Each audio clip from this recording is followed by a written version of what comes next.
여성 공감 직업 토크쇼 그녀가 돌아왔다. 안녕하세요, 김민지입니다. 네, 이번 주는요, 한 달에 한 번씩 돌아오는 중장년 특집으로 꾸며집니다. 중장년 추천 직업을 하나 선정해서 월화수 3일 동안 이야기 나눠볼 텐데요. 먼저 오늘도 저와 함께 하실 두 분 소개해드리도록 하겠습니다. 직업 전문가 조재한 박사님, 안녕하세요. 예, 안녕하세요. 직업 전문가 조재한입니다. 어떠한 일을 시작하기 전에는 항상 그 일에 대한 기대를 가져야 된다라는 말이 있습니다. 직업 선택에서도 그 의미를 되새겨볼 수 있을 것 같은데요. 오늘도 같이 우리가 새로운 직업을 발굴할 수 있도록 함께 하도록 하겠습니다. 네, 그리고 일하는 여성이 있는 곳에 항상 함께 하시는 분입니다. 이수연 소장님, 안녕하세요. 네, 안녕하세요. 안녕하세요. 반갑습니다. 일을 하고 있는 여성이나 일을 하고자 하는 여성들이 부르면 어디든 제가 달려가겠습니다. 한국워킹맘연구소 이수연 소장입니다. 네, 이번 주는요, 중장년 추천 직업을 하나 선정해서 월화수 3일 동안 이야기 나눠보게 되는데요. 어떤 순서로 알아보게 되는지 소장님께서 소개해 주시죠. 네, 월요일에 우리 중장년과 직업에 대한 요즘 이야기를 나눠보고요. 현역으로 활동 중인 여성 직업인과 함께 생생한 현장 이야기를 알아보는 그녀의 잡담으로 꾸며집니다. 네, 그리고요. 예, 화요일은 선정 전문 직업 전문가들과 함께 자격증 정보와 취업 정보를 알아보는 그녀의 취업 스케치와 함께합니다. 네, 그리고요. 수요일은 이번 주부터 새로 꾸며지는 내용입니다. 직업 키워드 토크와 최종 직업 평가, 그리고 직업 관련 좋은 뉴스, 나쁜 뉴스, 그리고 재밌는 뉴스와 함께하는 코너죠. 직업수다, 잡이수다 함께 준비했습니다. 그럼 오늘의 이야기 본격적으로 시작해 보도록 하겠습니다. 여성 공감 직업 토크쇼 그녀가 돌아왔다. 지금부터 시작합니다.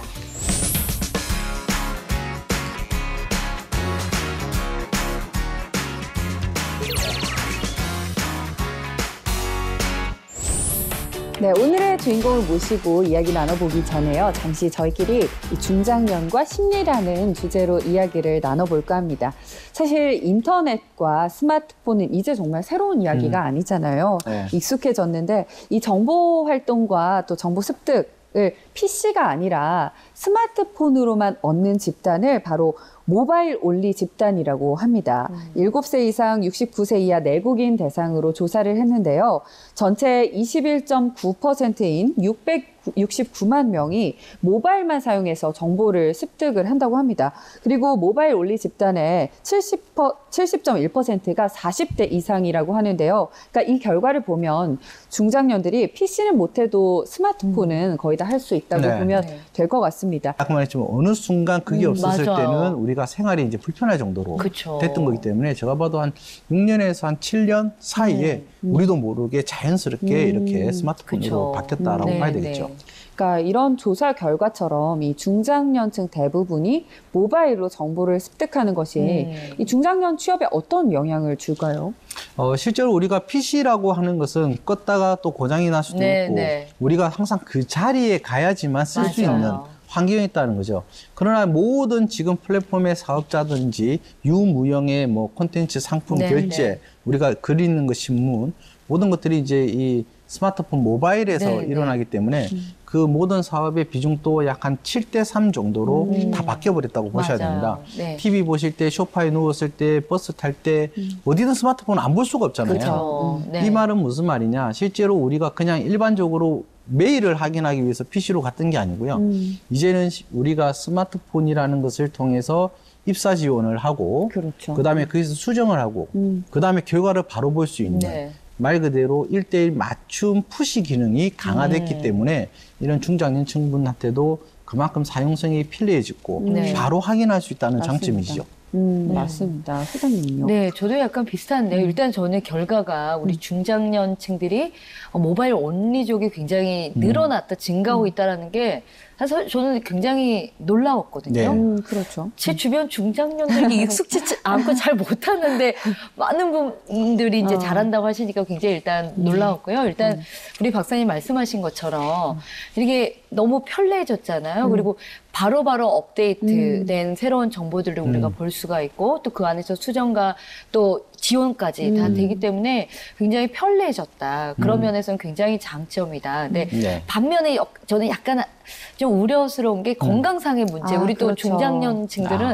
시력도 굉장히 굉장히 힘들잖아요. 아, 그 우리가 대신에- 몸 이게 그래서 약간 그런 부분에 오히려 왜냐하면 우리가 이제 취업이 또 이제 체력과 건강과 연관이 있기 때문에 그렇죠. 모든 것을 이 스마트폰을 해결을 하다 보면 이게 건강상에 약간 악영향을 좀 미치지 않을까. 적절하게 PC와 좀 조율하는 것도 필요하다. 저는 그렇게 또 말씀드리고 싶네요. 근데 보통 네. 어르신분들 또 이제 중장년층 네, 보면 네. 글자 폰트 보셨죠? 굉장히 커요. 일반적으로 보면 13포인트, 15포인트 이상 엄청나게 크게 보시기 때문에 그죠? 괜찮을까요? 괜찮을 거라고 봅니다. 네. 아무래도 PC보다 이 스마트폰 네. 사용을 많이 하시는 이유가 아무 때나, 그러니까 내가 원하는 그렇죠. 시간에 구애받지 않고 또 장소에 구애받지 않고 사용할 수 있기 때문이 아닐까 싶은데요. 이 취업이나 업무 수행을 위해서 중장년들이 스마트폰 기능 중에 좀 이것만은 꼭 알아야 한다 하는 게 있다면 어떤 기능 추천하시나요? 일단은 이제 보통 자녀분들한테 많이 배우죠. 네, 네. 네. 그런데 이제 그 중에서도 공공기관 측면에서 우리가 움직이는 이 워크넷 네, 네. 이라고 하는 이 취업 분야에서는 그 어플이나 이제 네, 민간 네. 사이트 제공하고 있는 이런 어플을 다운받으셔가지고요. 일단 이력서를 이제 PC에서 등록도 할 수 있지만 요즘은 이 모바일에서도 터치로 네, 네. 굉장히 맞습니다. 쉽게 할 수가 있어요. 이렇게 하는 방법, 그 다음에 수정하는 방법, 그 다음에 공고에다가 입사 지원하는 방법, 확인하는 방법 정도는 반드시 교육을 이제 좀 받으시고 전문 뭐 취업 컨설턴트나 아니면 직업 상담사분한테 받으시면 될 것 같고요.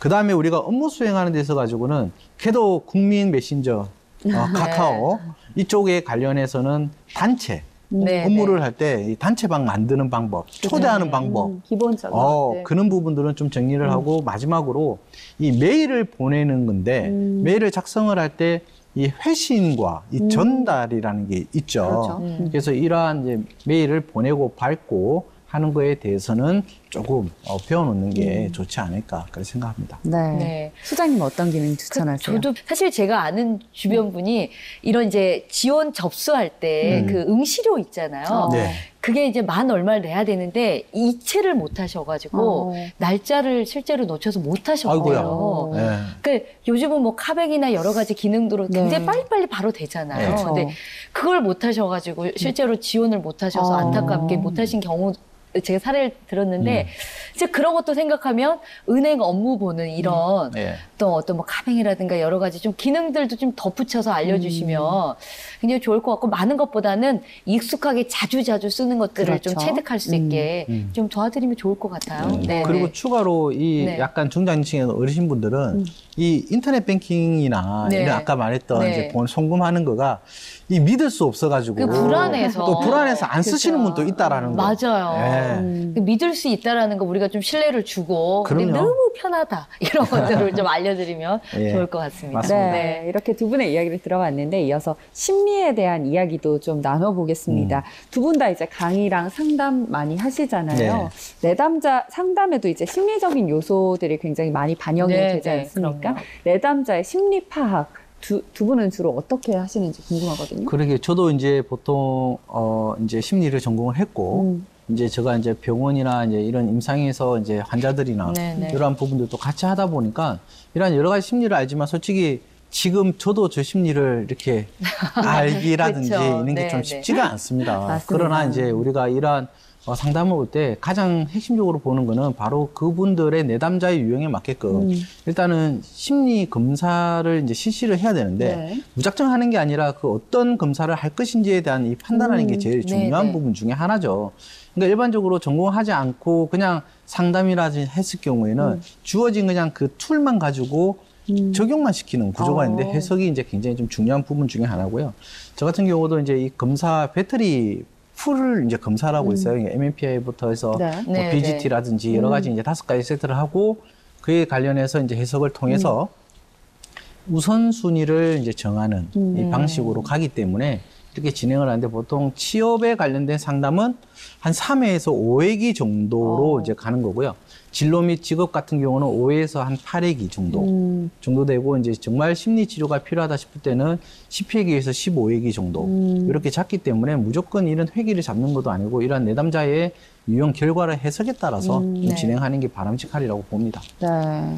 네, 저는 이제 아무래도 우리 이제 워킹맘이라든가 네. 취업을 꿈꾸는 우리 이제 중장년 그쵸. 여성들이 많이 오시기 때문에 뭐 여러 가지 상담 기법을 통해서 하는 것보다는 일단 그분들은 이제 그분들 이야기를 네. 좀 들을 수 있게 해주는 게 왜 이야기 쫙 하고 나면 아 이제 다 해결됐어 이런 아. 부분들이 굉장히 많거든요. 그렇죠. 그래서 예. 저는 일단 우리 여성분들 오면 충분히 그들의 속내를 다 털어놓을 수 있게 그렇게 이제 도와드리다 보면 스스로 이제 말씀하시고 스스로 결론 내리고 가뿐한 마음으로 가시더라고요. 예. 그래서 일단 저는 그게 제 또 이제 기법 중에 하나인 그렇죠. 것 같아요. 네네.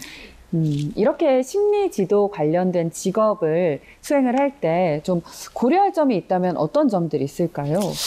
일단 크게 한 3가지 정도로 제가 한번 정리를 해봤는데요. 보통 이제 전공이나 전문 자격 등을 좀 갖춰야 된다라고 네네, 좀 그렇죠. 해야 될 것 같아요. 그러니까 특히 이런 우리가 뭐 오늘 다룬 이제 공예라든지 여러 가지 부분들도 있지만 실제로 이러한 심리라든지 상담에 관련해서 전공을 살리지 않고 네. 단순히 그냥 경험상 맞습니다. 또 자기는 또 이야기는 또 잘 들어준다. 그래서 어릴 때부터 친구들이 나한테 고민을 많이 이야기하더라고요. 네, 맞아요. 이러한 형태로 해가지고 상담 심리에 이제 들어오게 되면 네. 실제로 이 분야에 대해서 전통적인 학문이다 보니까 이 진입 장벽이 굉장히 높습니다. 네. 그러다 보면 이러한 전문 자격을 취득하더라도 그 우리가 말하는 그 수준 이상 전문가로 올라가기에는 굉장히 큰 장벽을 만나는 경우가 있기 때문에 네. 전공 및 이제 이 전문 자격을 좀 맞추는 게 중요하고요. 그 다음에 일방적인 이제 상담 기법. 우리가 뭐 충분한 경청, 무조건적인 경청, 여러 가지 경청을 하지만 이 상담 기법 중에서도 일방적으로 하는 상담이 있어요. 네네. 그래서 이런 부분들은 좀 피하게 되고, 제가 보니까 소장님이 하는 이렇게 충분히 들어주는 이런 기법이 굉장히 중요한 요소 중에 하나죠. 네. 그리고 마지막으로 보게 되면 일단은 이런 상담하고 심리하다 보면 꼭 해결책을 주려고 그래요. 맞아요. 그래서 내가 이렇게 하려니까 잘 됐죠? 라고 이렇게 맞아. 꼭 해서 뭔가 자기에 있는 자부심을 가지려는데 절대 상담에서는 그러한 의사결정을 할 수 있게끔 툴을 주지 않습니다. 그래서 스스로 할 수 있는 충분한 이런 권한을 줄 네. 수 있게끔 갖추는 것도 중요하다고 보죠. 네. 소장님께서는 어떻게 네, 생각하세요? 저도 한 3가지 정도 말씀드리고 싶은데요. 첫 번째 우리 박사님 말씀하신 전문성. 전문성. 섣불리 접근, 많은 분들이 저도 주변의 여성들을 보면, 나도 말 잘 들어주니까 나 심리적으로 굉장히 쉽게 생각하시거든요. 예. 근데 엄연히 정말 이거 전문 분야고요. 분야죠. 우리 뭐 박사님이 진입 장벽이 굉장히 높다 하셨는데, 굉장히 많은 공부가 필요한 분야이기 때문에 당연히 뭐 전문성을 갖춰야 되고요. 네. 두 번째는 내가 섣불리 우리 박사님도 뭐 해결책을 제시해주지 말라 막 이렇게 하셨지만 내가 듣고 내가 판단하는 경우들이 있습니다. 맞아요. 이 사람이 이런 사람이야. 이 사람이 이렇게 네. 이것 때문에 왔을 거야. 이것 때문에 그러죠. 이제 이렇게 섭불리 이제 그 사람을 이제 속단하고 평가하는 이런 것들을 좀 조심을 하셨으면 좋겠고요. 그 누군가의 마음을 들어주거나 누군가의 마음을 치유하려면 사실 내 마음 상태가 굉장히 건강해야 그쵸. 됩니다. 맞습니다. 근데 나는 불안한데 사실 그 기운이라는 게 있잖아요. 네. 말에도 기운이 나는 자꾸 불안한데 이 사람한테 자꾸 뭔가를 주는 거는 저는 맞지 않고요. 내 남자 그걸 충분히 느끼고 있습니다. 그래서 내 마음 상태가 굉장히 건강해야 된다. 그 마음에 의해서 내가 좀 공부를 해야 된다라는 거 말씀드리고 싶습니다. 네. 아무래도 많은 경험을 통해서 상대와 공감할 수 있는 연령층이 바로 중장년층이 아닐까 싶은데요. 그래서 이번 주 그녀가 돌아왔다에서 중장년 특집으로 준비한 추천 직업은요, 바로 공예심리 지도사입니다. 먼저 역시 오늘도 나날이 발전하고 있는 두 분의 직업 삼행시로 시작을 해보도록 하겠습니다. 그래서 오늘은 공예심리 지도사니까 공예심리 사행시로 네. 한번 해볼까 하는데요. 두 분 어떤 분이 먼저 하시겠어요? 우리 박사님이시죠. 오늘은 제가 좀 재밌고 이렇게 하기보다는 전통으로 가되 오늘은 제가 진지하게 한번 해보도록 지금 하겠습니다. 진지하신 거 아니셨어요? 아니었습니다. 이때까지는 제가 네. 아주 발랄하게 했고 네. 했지만 오늘 좀 진지하게 가야 될 것 같아요. 알겠습니다. 기대가 되는데요. 그럼 제가 공예심리 사행시 오늘 띄워드리겠습니다. 공예 심리 지도사가 되면 예. 예술 분야의 전문가도 될 수 있답니다. 그리고 사람들의 심리도 알 수 있게 되지요. 이렇게 저렇게 생각해도 공예 심리 지도사가 최고의 유망 직업인 것 같아요. 오늘 좀 약간 완결도가 있는, 예, 네. 완성도가 오늘은 있는. 약간 이 공예심리 지도사에 관련된 순수 의미를 한번 살려보기 위한 네. 삼행시였습니다. 웃기려다 실패하신 거 아닌가요? 아닙니다. 웃기는 것은 제가 좀 자제하도록 하고요. 알겠습니다. 이제 이수연 소장님 말씀을 들어보도록 할 텐데, 공예심리. 네. 아니 우리 박사님 이렇게 진지하게 하실 줄 알았으면 내가 웃겨야 될 걸. 아닙니다. 저도 오늘은 네 아주 우리 너무 충실했다 오늘 우리 직업에. 두 분 다 이제 웃기는 걸 약간 포기하신 거 아닌가 싶은데. 아무도 안 웃어서. 그럼 네. 제가 운을 또 네. 띄워드리겠습니다. 공. 네 공부도 하고 예. 네 예술 감각도 키울 수 있으며 심. 심리까지 파악할 수 있는 오. 직업이 있습니다. 바로 중장년 직업 세계로 리. 리드하는 공예심리 지도사입니다. 네. 네. 예. 혹시 역시나 오늘 이 예측했던 제가 리더냐 리본을 할까? 그죠? 리 하니까 리본이 나오더라고요. 리본 있고 리더 있고. 우리 너무 예측 가능한. 그렇죠. 점점 약간 이제 비슷비슷해지는 것 같은데요. 그러니까. 그래서 제가 좀 엉뚱한 거를 하다 네. 보니까 약간 뭐지? 이라고 나오지 않았을까? 다음부터 우리 또 새로운 창의력을 또 발휘해 볼게요. 알겠습니다. 네, 오늘도 재치 있는 두 분의 직업 삼행시 잘 들었고요. 이 공예 심리 지도사라고 하면 이 공예도 할 줄 알아야 하고 또 심리 상담도 할 줄 알아야 하는 그런 직업 같거든요. 이 공예 심리 지도사 직업 사전적인 의미로는 어떤 의미를 갖고 있을까요? 일단 한국직업사전이나 이제 한국직업전망 등 공공기관에서 제공하는 이러한 이제 의미상으로는 이 공예심리 지도사라는 직업명은 명시되어지지 않습니다. 네. 예, 공식적인 이제 직업명은 없고요. 일단 공예와 심리, 상담, 지도 이런 부분들의 이제 복합된 어찌 보면 신직업 분야로서 만들어진 이제 창직의 이름이다라고 우리가 좀 봐야 될 것 같습니다. 일단 공예원에 관련된 직업 사전적 의미를 먼저 한번 네. 짚어보도록 하죠. 이 공예원은 수작업이나 간단한 도구를 이용하여 각종 수공예 전품이나 전통 공예품을 제작하며 목재, 석재, 점토, 금속, 대나무, 섬유, 종이 등 다양한 재료와 기법을 활용한 공예 전문가입니다. 이러한 공예를 곁들여서 이제 심리학적, 그다음에 상담학적 그 기법을 접목해서 내담자와 함께 공예를 통해 심리적 안정과 인지, 정서, 행동을 지도하는 직업이 공예 심리 지도사다라고 저는 감히 말씀드릴 수 있을 것 같습니다. 네, 이 공예 심리 지도사 혹시 이 공예 해본 적 혹시 있으신가요? 네, 저는 이제 예전에 저희 큰 누나가 네. 이제 이 도자기를 하시고 지금도 이제 도자기를 하고 계세요. 그리고 이제 저희 자군나는 이제 또 음대에서 이제 음악을 또 전공하셨고 그래요? 저는 이제 또 글을 준비했고 그러니까 집안이 좀 약간 예술 쪽 관련해서 좀 네. 했나 봐요. 네. 그래서 이 도자기 만들 때 네. 실제로 이제 가마에 들어가고 그다음 굽고 이런 것들을 제가 많이 도와줘서 오. 도자기도 만들고 거기다 글도 쓰고 예, 그랬던 이제 부분이 정말 있죠. 못하는 게 없는 조 박사님. 그러니까 또 이 시간도 또 자랑 한번 하시고. 그렇죠. 또 소장님은 어떠세요? 굉장히 좀 예술가적인 좀 피가 흐른 것 같죠. 맞습니다. 네. 근데 저는 이렇게 공예 쪽은 사실 손재주는 잘 없어요. 제가 잘 못하는데 남이 이렇게 예술품을 주면 굉장히 소중히 여기서 잘 써요. 그것도 그래서- 소주 잘하는 거죠. 아니 저는 그래서 최근에 비누 선물을 그렇게 많이 받거든요. 이것도 공예잖아요. 그럼요. 공예 캔들 그래서 저는 약간 그런 거 너무 감사히 잘 쓰고 있죠. 네. 저는 못하지만. 네. 저도 뭐 최근에 유행하는 것들 있잖아요. 캔들 만들기라든지 네. 아니면 요새는 또 가죽 공예 이런 거 너무 손으로 하는 예뻐요. 거 네. 굉장히 유행해서 맞아요. 가죽 공예 이렇게 원데이 클래스 같은 거 들어서 선물 물론 다들 이렇게 선물해도 잘 쓰진 않으시는 것 같은데 주세요.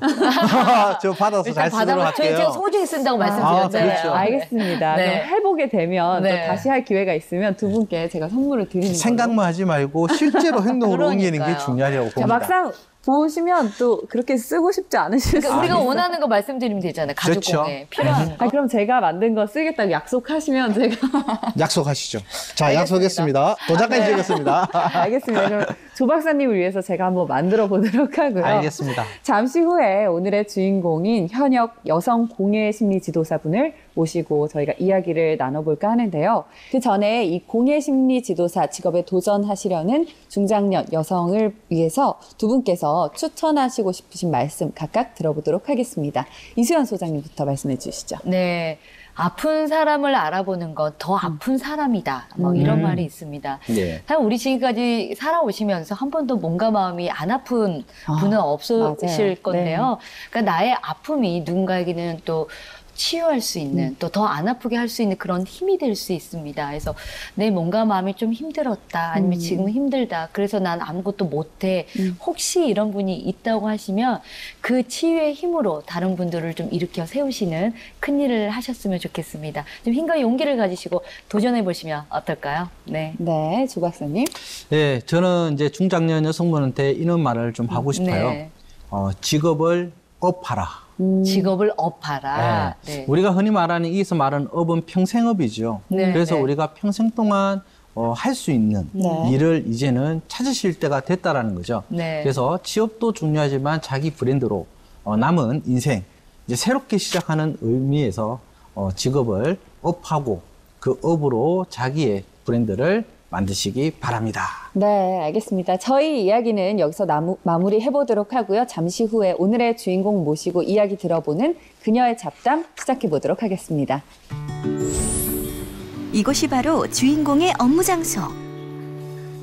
공예 심리 지도를 하기 전 지도실을 정리 중인 오늘의 주인공 발견. 심리 지도 전에 과연 어떤 준비가 필요한지 주인공에게 잠시 들어볼까요? 여기에 있는 것들은 다양한 공예 재료들인데요. 가장 지금 많이 쓰고 있는 거는 찰흙 공예 지금 많이 하고 있어요. 대상자의 현재 수준에 따라 각각 장단기 계획서를 작성하고 피드백을 통해 수업을 진행하고 있습니다. 각 세션마다 대상자가 달라지기 때문에 각각 치료 방향과 목표성을 정합니다. 또한 대상자의 진전도에 따라 필요한 재료가 달라지기 때문에 미리 점검하고 준비합니다. 장단기 계획서와 공예 심리 지도 후 보고서까지 컴퓨터 문서 작성도 꼭 필요하죠.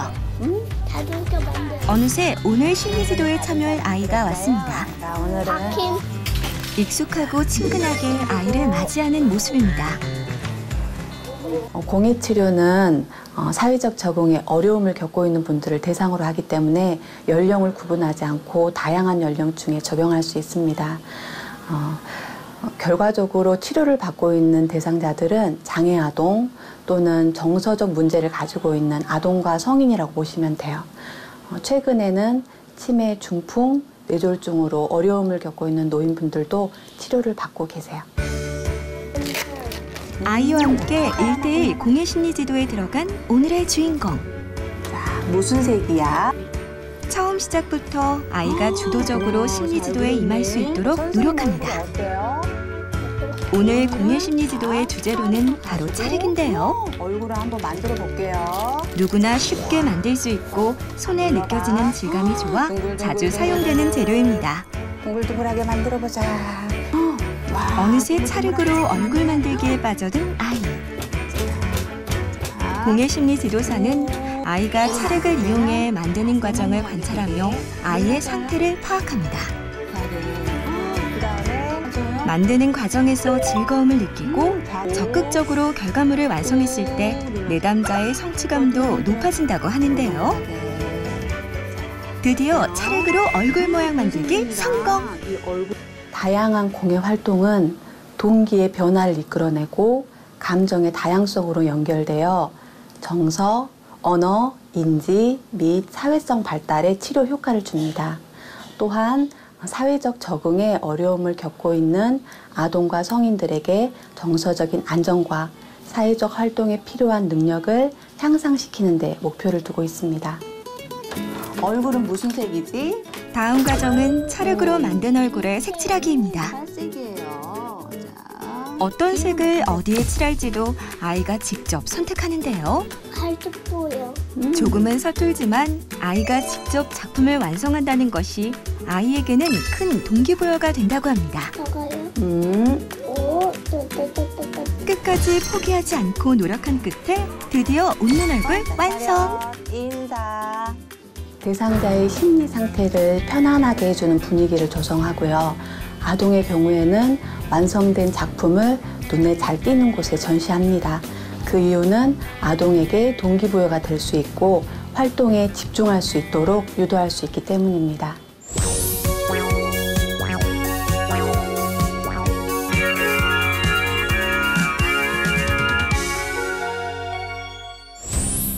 네, 그녀의 잡담 오늘의 주인공입니다. 공예 심리 지도사 전승현 선생님 모셨는데요. 안녕하세요. 네, 안녕하세요. 네, 시청자분들에게 인사 부탁드릴게요.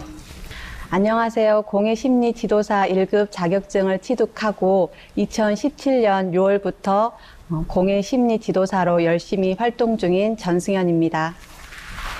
네, 반갑습니다. 저희 선생님 오늘 모셨는데 저희가 또 전승현 선생님들도 피해 가실 수 없는 네. 직업 삼행시를 부탁을 드려볼까 하는데 공예 심리 4행시 가능하실까요? 네. 저희 하는 거 보셨죠? 비웃으셨지 않아요? 아니, 왠지 이거보단 잘할 수 있다 이렇게 생각을 하셨을 것 같아요. 그러니까요. 네. 저희가 부탁을 좀 드려볼게요. 공예 심리제가 4행시 오늘 한번 띄워드리도록 하겠습니다. 공예 심리 지도사는 예, 예를 들면 정서, 인지 및 심리적 안정을 도모하는 리더 역할을 합니다. 오!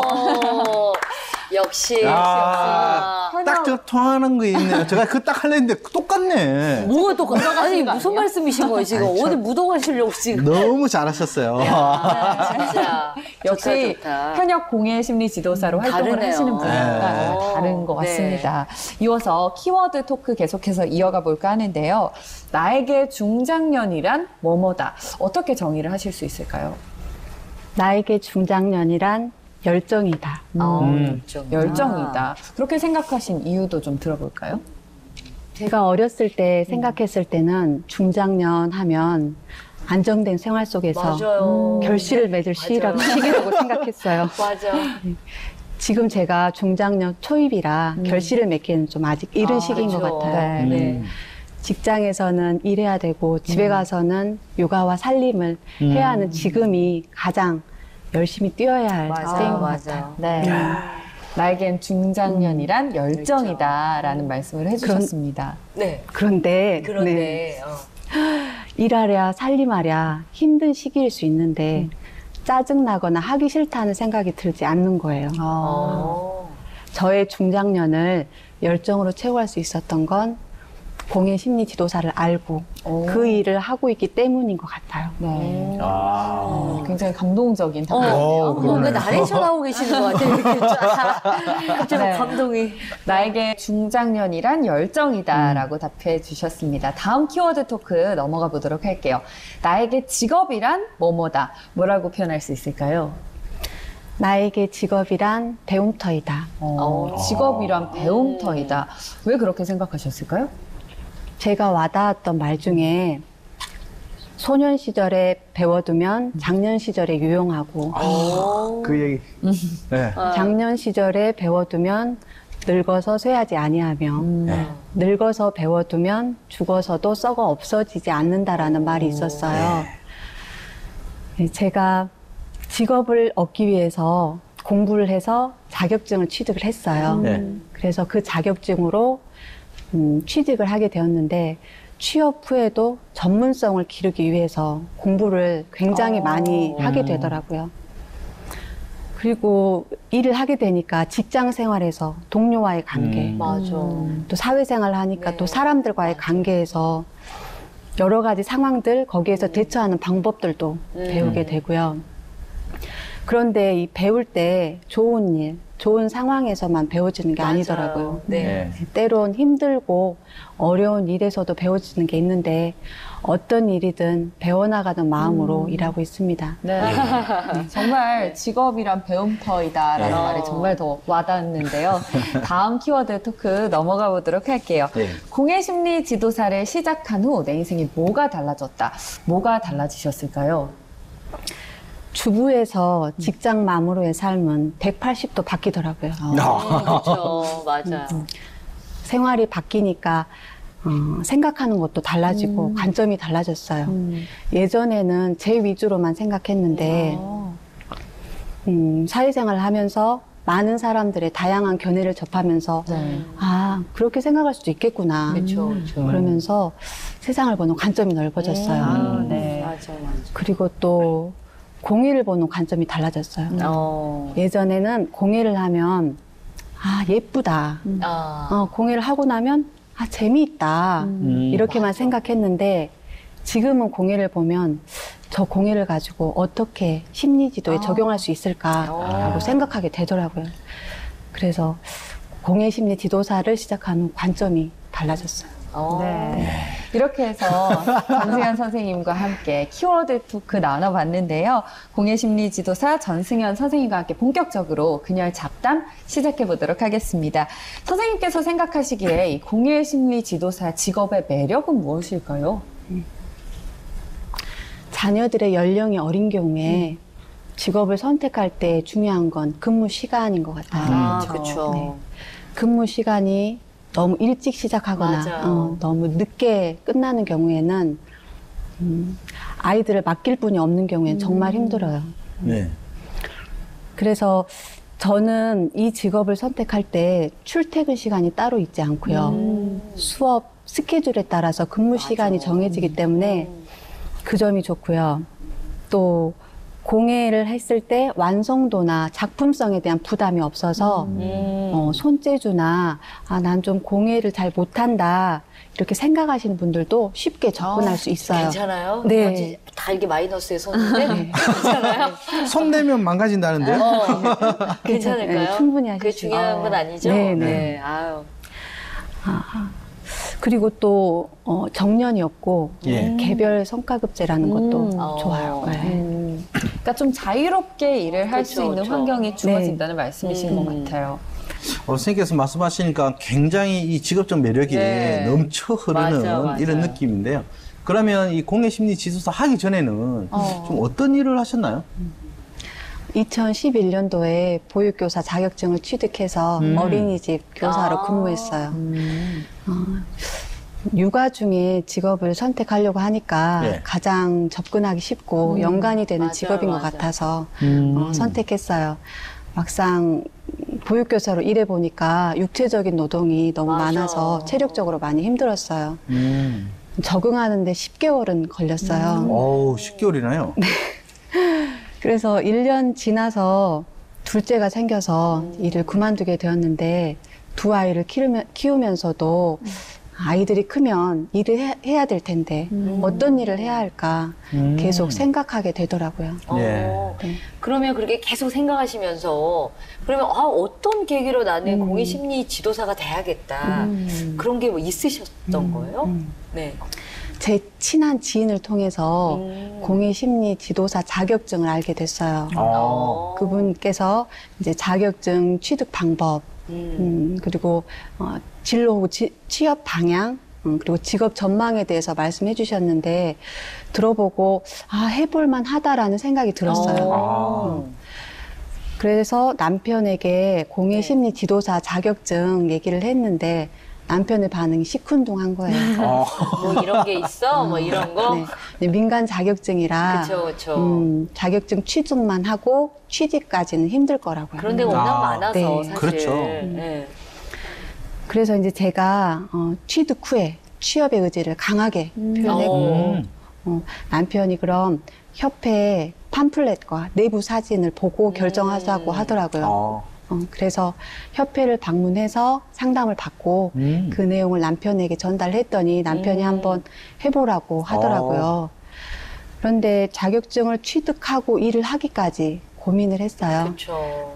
자녀들이 어려서 꼭 지금 해야 할까? 맞아. 나중에 해도 그래요. 될까? 맞아. 네. 잘할 수 있을까? 맞아. 망설여졌는데 맞아. 주변에 권유도 있고 제 스스로도 한번 해보자 라는 생각이 들어서 시작하게 됐어요. 또 강한 의지까지 보이시지 않습니까? 네. 네. 정말 잘하시네요. 그러니까요. 네. 많은 시청자분들이 실제로 이 공예심리 지도사가 되면 실제로 어떤 일들을 할까라고 궁금해 하시는 분들이 많으실 것 같아요. 출근 후에 어떤 업무를 하시는지 좀 구체적으로 말씀 들어보고 싶어요. 날마다 수업 시간표가 다르기 때문에 네. 제일 먼저 그날 수업하는 대상자의 명단을 확인하고 그 다음에 월별 회기와 대상자별 총 회기를 매일 체크합니다. 네. 월별 회기는 임금 정산 자료이기 때문에 매일 체크하고요. 대상자별 총 회기는 대상자의 심리 지도 범위를 알 수 있기 때문에 체크하고 있어요. 수업 전에는 대상자의 현재 수준에 필요한 공예 재료를 점검하고 준비합니다. 수업 시간이 되면 심리 지도를 진행하고 그 다음에 상담을 합니다. 다음 수업이 바로 있으면은 바로 진행을 하고 다음 수업이 없을 때는 장단기 계획서를 수정하거나 아니면 수업에 필요한 공예 샘플을 만들어 놓습니다. 네. 그러니까 출근 후에서 은근 할 일이 다양하게 많은 것 같아요. 지금 이제 조목조목 천천히 이야기를 다 해주셔가지고 네. 굉장히 자세하게 이야기 갔는데 맞습니다. 예전에 그 이제 보육교사를 하셨지 않습니까? 네. 이 보육교사 업무가 실제로 지금 하고 있는 이제 공예심리 지도사 이 업무에 도움이 많이 됐을 것 같은데 어떤 부분이 좀 도움이 많이 됐나요? 제가 보육교사로 일할 때 예. 맡았던 아동이 3세 아동이었어요. 아. 네. 정상 아동의 3세 발달 과정은 제가 수업하는 대상자의 현재 수준을 체크하는 기준이 됩니다. 네. 물론 육아를 통해서도 알 수 있고 네. 전문 서적을 통해서도 알 수 있지만 제가 보육교사로 일하면서 아이들의 정서, 인지, 소근육 발달들을 직접적으로 볼 수 있었어요. 그게 지금 일하는데 많은 도움이 되고 있습니다. 아우, 되게 조근조근하셔가지고 약간 자장가 같이 이렇게 쏙쏙 이렇게 너무 이렇게 포근하게 잘 들어오는데 지금 이제 우리 선생님은 시작하신 지가 몇 달 안 되셔가지고 아마 다른 출연자보다 좀 생생하실 것 같아요. 첫 네, 출근. 맞아요. 보통 몇 년 오래되신 분들은 막 가물가물 하시거든요. 근데 선생님은 첫 출근 맞아요. 어떠셨는지 좀 생생하게 조근조근한 목소리로 좀 말씀 좀 부탁드릴게요. 제가 네. 출근한 곳은 네. 한국언어치료연구소라는 곳인데요. 거기에는 언어재활사 선생님이 13분, 작업치료사 1분, 그리고 인지치료사 1분, 이렇게 15분 네. 계셨어요. 네, 그 센터에 처음으로 공예치료실이 개설이 됐고, 아. 제가 첫 번째 공예심리 지도사였어요. 네. 그래가지고 같이 이렇게 어울리시고 그런 경험이 있으신 거죠? 네, 그래서 네. 첫날에는 센터를 방문한 대상자들을 관찰하고, 관찰. 네, 센터 분위기에 그쵸. 익숙해지는 그럼 시간이었어요. 중요하죠. 네. 그리고 점심 때 네. 갈비탕을 먹었는데 맛있었어요. 그것까지 기억하시는군요. 네. 몇 달 안 됐으니까 너무 생생하게 메뉴까지. 갈비탕도 맛있었는데 이렇게 제대로 된 점심을 챙겨 먹을 수 있다는 게 엄마들은 좋았어요. 네. 내가 안 해준 밥 먹는 게 얼마나 좋은지 그 그죠. 마음이잖아요. 집에 있으면 이제 못 늦은 먹어. 아침 먹고 맞아요. 점심 이제 대충 때우는 경우가 맞아요, 많았거든요. 식구들 먹다 남긴 거 먹고 막 이런다. 근데 나를 위면 갈비탕 기억에 남죠. 충분히 그럴 수 있어. 네. 그리고 직장까지 1시간 정도 걸려서 첫날은 굉장히 멀게 느껴졌는데 지금은 눈 깜짝할 사이에 도착하는 것 같아요. 그렇죠. 네. 그러시구나. 네. 그럼요, 선생님의 일주일 동안의 수업 스케줄도 좀 궁금하거든요. 어떻게 되나요? 저는 주 5일 근무에 일주일에 22시간 일하는데 평균 4시간 정도 돼요. 네, 수업은 오전보다는 오후에 많고 예, 예. 이제 2시에서 6시 사이 수업이 제일 많아요. 제가 아직 아이들이 어려서 그쵸. 네. 6시까지만 수업 스케줄을 잡고 있어요. 아니 지금 아이가 어려서 6시까지만 잡으신다고 하셨는데 실제로 이렇게 아이가 어리신 분들 육아 병행하셔야 되는 분들한테는 그냥 좀 어울리는 직업이다 이런 생각이 드는데 맞습니다. 어떠세요? 실제로 이렇게 해보시니까. 아이들은 만들기를 굉장히 좋아하는데 맞아요. 아이들한테 공예 재료를 쉽게 접하게 할 수 있고 같이 만들 수가 있어요. 내 아이랑 함께. 예. 제가 한 번은 캔들 샘플을 만들어야 했는데 네. 아이들이 너무 좋아하는 거예요. 함께하는 네, 거. 네. 그래서 아이들하고 같이 만들기도 하고 또 공예 샘플도 준비를 했던 적이 있는데요. 또 제가 수업을 하다 보면 대상자를 관찰하게 돼요. 맞아. 유심히 관찰하다 네. 보니까 집에 가서도 저희 아이들의 반응을 유심히 관찰하게 되더라고요. 감시가 아니죠? 잘 맞죠? 네. 그러면서 아이들이 어떻게 감정을 느끼는가 조금 더 세심하게 느끼게 되면서 공감하는 부분들이 더 많아졌어요. 저를 유심히 관찰하시면서 저는 어떤 행동이 패턴이 좀 보이던가요? 박사님은 관찰 안 하신 거 아닌가요? 아, 그럴 수도 있죠. 그러니까요. 네. 이제 뭐 2017년도 6월부터 하셨으니까 이제 몇 개월 되지 않은 네, 거. 네, 어찌 보면 네. 초보라고 이제 우리가 이야기를 하잖아요. 맞습니다. 그러면 실제로 이제 우리 초보 이제 공예 심리 지도사분들이 겪는 어려움, 예, 어떤 부분을 좀 힘들어 할까요? 근데 본인의 이야기를 해주셔도 될 것 같아요. 네. 어떤 부분이 제일 힘들었어요?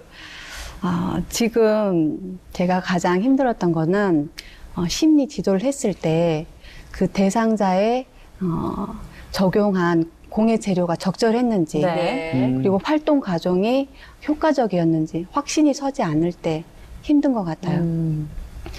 그렇다 보면 수업 후에 상담이 있는데 상담에서도 정확한 상담을 해드릴 수가 없어서 그렇죠. 그 부분에 있어서 확신과 자신감이 없을 때 가장 힘든 것 같아요. 네. 그런데 선생님께서 아까 말씀을 하실 때 이 직업에 도전하기까지 고민도 많고 또 생각도 네. 많이 하셨다고 하셨잖아요. 그러니까 직접 해보니까 생각하고는 좀 달랐던 점 있으셨을 것 같거든요. 어떤 점들이 있을까요? 그냥 일을 시작하기 전에 배웠던 거는 이제 기본적인 틀 이런 거를 배웠다면 일을 하면서는 그 틀을 채워가는 과정인 것 같아요. 네. 그렇죠. 이 공예 재료로는 이렇게만 하는 줄 알았는데 한 가지 공예 재료로도 여러 가지를 구성할 수 있고 그렇죠. 또 다른 재료와 결합을 해보면서 저만의 노하우가 생기더라고요. 그리고 또 그 공예 심리 지도라는 거에 대해서 직접 제가 대상자들이 변화하는 과정을 보면서 그래 효과적인 방법이구나 라는 확신이 더 생겼어요. 아니 지금 몇 달 안 되신 거 분명한데 왜 이렇게 오래 하신 분 같은 그 포스가 느껴지죠? 네. 아니 이렇게 워낙 꼼꼼하고 이렇게 철저히 준비하셔서 이렇게 실수 같은 건 안 하실 것 같은데 근데 선생님도 이런 실수담 나 이랬지 이렇게 하실 말씀 있으세요? 네. 수업 시간이 보통 40분인데 네. 제가 시간 계산을 잘못한 거예요. 진짜?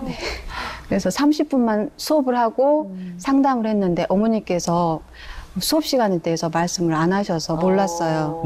네. 나중에 다른 선생님을 통해서 제가 30분만 수업했다는 것을 들었어요. 그래서 다시 어머님께 연락드려서 다음에 10분 보강해 드린다고 말씀드렸어요. 그랬더니 어머니께서 이해해 주셔가지고 다음에 10분 더 보강해 드린 적이 있는데요. 그 뒤로는 수업 시간을 40분 지켜서 진행하고 있습니다. 사실 시간 중요하죠. 네, 1, 2분도 되게 놀라셨겠어요, 네, 나중에. 굉장히 예민한 부분이 될 수도 있거든요. 맞아요. 네. 자, 그렇다면 이 공예 심리 지도사를 잘할 수 있는 업무 포인트가 있을 거라는 거죠. 이 지금 초보가 알려드리는 업무 포인트. 정말 잘하는 부분이 있다면 뭐가 있을까요? 제 대상자가 저희 센터에서 언어 재활이나 작업 치료를 받는 경우가 있어요. 그러면은 그 분야의 선생님과 대상자의 현재 수준을 공유하고 진행 방향을 같이 논의해요. 네. 그래서 그 다른 분야에서 나타나는 대상자의 수준에 맞게 목표를 정하는 것도 중요하고요. 그리고 그 클레이로 공예를 했을 때와 심리 지도에서 공예를 했을 때는 달라져요. 그래서 그 안에서 아이들에게 동기부여를 통해서 적절하게 진행할 수 있도록 하는 것도 굉장히 중요합니다. 예. 사실 동기부여를 말씀을 하셨는데 네, 이 동기부여라는 게 모든 분야에서 정말 중요한 거 그럼요. 아니겠습니까? 네. 이 공예 심리 지도에서 동기부여는 구체적으로 어떻게 또 어느 정도까지 하는지도 궁금하거든요. 예를 들어 비누를 한다고 했을 때 제가 아이들한테 완성된 비누를 보여줘요. 완성된 비누가 제시되었을 때 그 대상자가 비누의 모양, 향기, 색깔 등에서 선택하는 과정을 거칩니다. 직접? 네, 비누에서도 몰도가 굉장히 다양해요. 그리고 향기도 아로마 오일 향을 쓰기 때문에 여러 가지 향이 있고요. 색도 염료를 넣어서 색깔을 정할 수 있기 때문에 여러 가지 색깔들이 있는데 그 과정들을 세분화해서 그거를 다 대상자가 선택하게 하면서 굉장히 집중하게 돼요. 아, 나도 저렇게 할 수 있겠구나. 네. 좀 심어주는. 네. 그렇게 세분화된 과정에서 그 목표를 달성하는 걸 통해서 만족을 느끼게 되고 그 안에서 대상자들이 정서적인 안정 그리고 소근육 발달 또 집중력 이런 것들을 기를 수 있습니다. 네. 이건 정말 중요한 질문이 될 것 같아요. 네. 이 공예 심리 지도사. 네. 이 아까 말한 것처럼 공예와 심리 상담이라는 분야를 합쳐놓는단 말이죠. 그럼 실제로 이 공예 실력과 이 심리 상담 맞아요. 실력 맞아요. 정말 어디에 비중을 둬야 될지 이 시청자분들이 좀 궁금할 수가 있어요. 네, 맞아요. 이 비중, 실력의 정도 어느 정도라고 봐야 될 것 같아요. 공예 심리 지도에서는 네. 공예를 잘하는 것보다 상담을 잘하는 게 더 중요해요. 심리 지도 후에 상담을 들어가는데 네. 상담에서는 아이의 반응과 피드백의 내용을 전달하게 되는데 네. 심리 지도 과정에서 아동의 반응을 정확하게 파악하고 적절하게 피드백을 들어갔다면 상담에서도 자신감 있게 전달이 돼요. 네. 그런데 대상자의 반응을 잘못 파악하고 다른 피드백을 줬을 때 상담에서 길을 잃고 호소력이 없어지게 됩니다. 네. 그래서 비중을 정한다면 상담 실력이 90%, 공예 실력이 10%라고 봅니다. 그러니까 상담 실력이 굉장히 높은 비중을 네. 차지하는 거네요. 네. 이 공예를 이용한 심리 지도를 할 때요. 주로 사용하는 공예 재료들은 어떤 것들이 있을까요?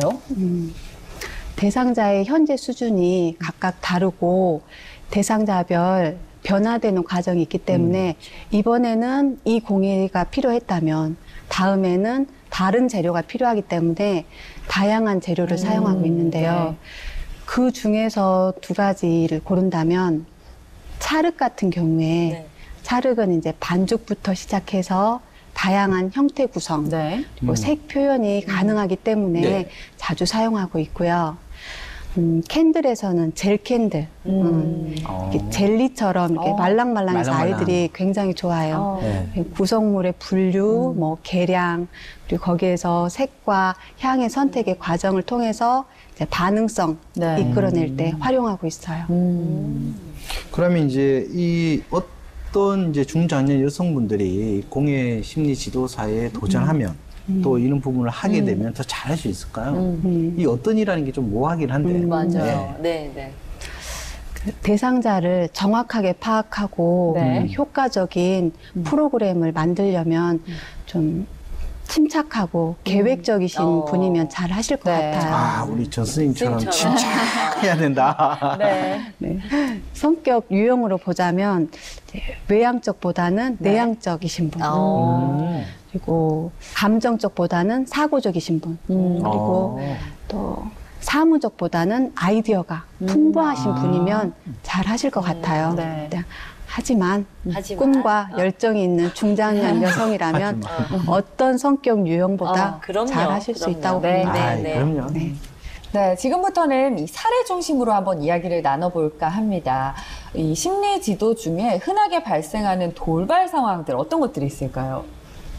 심리 지도 중에 돌발 상황이 흔하게 일어나진 않아요. 네. 그런데 수업이 중간에 멈추는 경우는 있어요. 네. 아이들이 화장실 가고 싶다고 하거나 아, 목마르다고 그렇죠, 할 때 애들은. 외에는 저는 싸우는 줄 알았어요. 애들은 또 본능에 충실하죠, 아주. 네. 그 외에는 수업을 진행하고 있고요. 네. 네, 흔한 경우는 아닌데 수업 중간에 수업을 거부하고 이제 문을 열고 나가는 경우가 있어요. 이제 그 경우는 자폐 스펙트럼 장애를 가진 성인이었는데 작은 변화에도 극심한 고통을 느끼는 그런 네. 케이스였어요. 자, 그렇다면 내담자 아이 유형이 있을 것 같은데 베스트 3로 좀 정리해서 말씀해 주시죠. 네. 공예 심리 지도 대상에는 네. 자폐 스펙트럼 장애, 지적 장애, 언어 장애, 틱 장애, 뇌병변 등이 있어요. 예, 예. 내담자 아이 유형에는 첫째 자리에 앉아 있지 않고 돌아다니면서 착석에 그렇죠. 어려운 아이 있어요. 네. 두 번째로는 질문에 반응이 없거나 네. 주제와 전혀 다른 말을 하는 아이가 있어요. 세 번째는 인지 및 소근육 발달이 어려운 아이가 있어요. 네. 그러면 주로 이제 보호자랑 함께 올 텐데 주로 보호자들이 가장 요구하는 부분들이 어떤 부분들이신가요? 아동이 네. 대부분은 어머님과 같이 오는데 네네. 할머니나 활동보조 선생님이랑 같이 오는 경우가 그쵸, 있어요. 그쵸. 엄마 일을 하거나 그러면. 어머님이 직장 생활로 못 오시는 경우에 네. 전화 상담 요청하세요. 아. 그리고 전화 상담으로 이해가 되지 않는 네. 부분에 대해서는 이제 사진으로 자료를 보내달라고 하시는 경우도 있고요. 네. 그리고 집에서 할 수 있는 공예 재료로 할 수 있는 게 뭐가 있는지 소근육 활동들에 대해서 숙제로 내달라고 하시는 경우들이 있어요. 네, 많은 활동을 하셨는데 그러면 이제 공예 심리 지도사 하면서 이렇게 울컥할 정도로 좀 힘들었던 적이 있다면 언제였나요? 그대로 표현해 주셔야 됩니다. 매번 힘들죠. 매번 힘든데 그쵸. 그 중에서도 제가 퇴근하고 네. 집에 들어가면 아이들이 기다리고 네, 있다가 둘째가 엄마랑 놀자고 해요. 그러면 이제 둘째랑 놀고 저녁을 늦게 먹고 네. 아이들을 재워요. 그 다음에 제가 이제 긴장이 풀리더라고요. 네. 그래서 주말에 제가 몸살이 났는데 네. 누워 있으면서 아프면 안 되겠구나라는 생각이 들었어요. 그럼요. 네. 아플 수도 없죠. 그래서 몸이 건강해야 일도 열심히 그렇죠. 하고 맞습니다. 아이들도 잘 돌볼 수 있다라는 생각이 들어서 그 뒤로는 건강을 챙기고 있어요. 갑자기 눈에서 레이저 나온 거 아세요? 아, 그래요? 건강 챙겨야겠다. 이러면서 눈에 레이저 쏘셨어요, 방금. 이렇게 울컥한 순간도 물론 있죠. 그쵸? 근데, 보람됐다. 너무 기억에 남는다. 이런 사례도 있으시죠? 네. 어머님들께서 네. 아이들이 공예를 좋아한다고 하실 때도 좋지만 네. 아이들이 변화한 모습을 봤을 때 가장 보람돼요. 네. 그런 이야기 이렇게 표현해 주시기도 하시죠? 네. 네, 제가 공예 심리 지도를 시작할 때 들어온 9세 남자아이인데요. 네. 이제 공감 능력이랑 자기 표현 능력이 굉장히 떨어져요. 그리고 새로운 요구나 정보가 들어가면 틱이 나타났어요. 아, 그래요? 네. 근데 지금 30회 넘게 수업을 진행했는데 네. 지금은 대화를 할 때 굉장히 신이 나서 몸을 써가면서 표현할 정도로 표현력이 올라왔고요. 이제 새로운 공예 활동을 할 때 굉장히 흥미로워하면서 그러면서 이제 틱도 많이 줄어들었어요. 오, 좋다. 네. 그럴 때 네. 아이들 변화한 모습을 볼 때 가장 보람돼요. 네. 네. 선생님께서 오늘 너무 조곤조곤 잘 네. 설명을 해주셔서 아마 우리 그녀가 들어왔다 시청자분들 중에서도 이 공예심리 지도사 도전하려는 분들 많아지실 것 같은데요. 이 공예심리 지도사에 도전하시려는 분들 이것만은 꼭 알아두세요라고 조언하실 부분이 있다면 어떤 부분이 있을까요? 남이 하지 않는 일을 10년 하면 꼭 성공한다고 합니다. 네. 네. 지금부터 조금씩 실력을 쌓아 가신다면 어느새 전문가가 되실 겁니다. 네. 지금까지 공예심리 지도사 전승현 선생님과 함께 직업 현장의 다양한 이야기 함께 들어봤는데요. 앞으로 선생님께서 어떤 지도사가 되고 싶으신지도 말씀 들어보고 싶어요. 네, 지금의 열정을 변함없이 유지해서 아이들이 사회적 적응에 큰 도움이 되는 실력 있는 공예 심리 지도사가 되고 싶습니다. 네. 마지막으로요, 선생님께서 공예 심리사 지도사 꿈꾸는 그녀들에게 한마디, 응원 한마디 부탁드리겠습니다. 자녀들이 숙제하기 싫을 때, 자신감 없을 때 엄마로서 조언하고 격려하잖아요. 이젠 엄마가 되어서 그런 말을 듣고 싶어도 들을 수 없는 나이가 되었어요. 이제 우리 스스로에게 격려해줘야 할 때인 것 같아요. 그래서 스스로에게 사랑한다고, 힘내라고 따뜻하게 말해주세요. 네, 오늘 그녀가 돌아왔다 시청자분들을 위해서 함께 해주신 세 분 고맙습니다. 감사합니다. 네. 감사합니다. 네, 오늘은 중장년 특집 이 공예심리 지도사 직업에 대해서 알아본 첫 시간이었습니다. 내일은 공예심리 지도사가 되기 위한 자격증 정보와 또 취업 및 창업에 대한 이야기 다양하게 나눠볼 테니까요. 내일도 그녀가 돌아왔다 함께 하시면서 다양한 직업 정보 얻어가시기 바라겠습니다. 여성 공감 직업 토크쇼 그녀가 돌아왔다. 저희는 여기서 인사드리겠습니다. 고맙습니다.